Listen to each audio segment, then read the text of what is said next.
Hi மக்களே, நம்ம இன்னைக்கு ஞாயிற்றுக்கிழமை. இன்னைக்கு வந்து கஞ்சி குடிக்க போகிறோம். இன்னைக்கு கஞ்சி நேற்று நான் ஆக்கின சாப்பாடு கொஞ்சம் அது வந்து ஐஸ் பிரியாணி. ஐஸ் பிரியாணி அந்த காலத்தில் 90s வந்து நாங்கள் கஞ்சி தான். இப்போ பாருங்கள், காலையில் சாப்பிட்றதுக்கு வந்து டிஃபன் ஒன்றும் போடலை. நைட்டு ஆக்கின சாப்பாட்டில் வந்து தண்ணி ஊற்றி வச்சுருந்தா அதை கஞ்சி சாப்பிட போகிறோம். கஞ்சிக்கு என்னென்னு பாருங்கள், நீங்களே பாருங்கள். கஞ்சி, கீரை, முருங்கைக்கீரை உடம்புக்கு ரொம்ப ஹெல்த்தியாக இருக்கும். உடம்புக்கு நல்லது, இரும்பு சத்து உள்ளது. இன்னைக்கு நம்ம கஞ்சி குடிக்க போறோம். வாங்க கஞ்சி குடிப்போம். கஞ்சி எப்படி இருக்குன்னு பார்ப்போம்.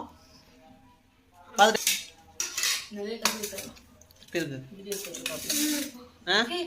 கஞ்சிக்கு இது கீரைக்கு எப்படி இருக்கு? வேற லெவலா இருக்கு. கீரை நம்மளும் சாப்பிட்டு பார்ப்போம்.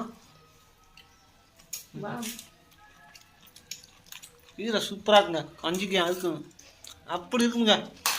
நீங்களும் காலையில் என்ன சாப்பிட்டு கமெண்ட் சொல்லுங்கள். அதே மாதிரி லைக் பண்ணுங்க, ஷேர் பண்ணுங்க, கமெண்ட் பண்ணுங்க.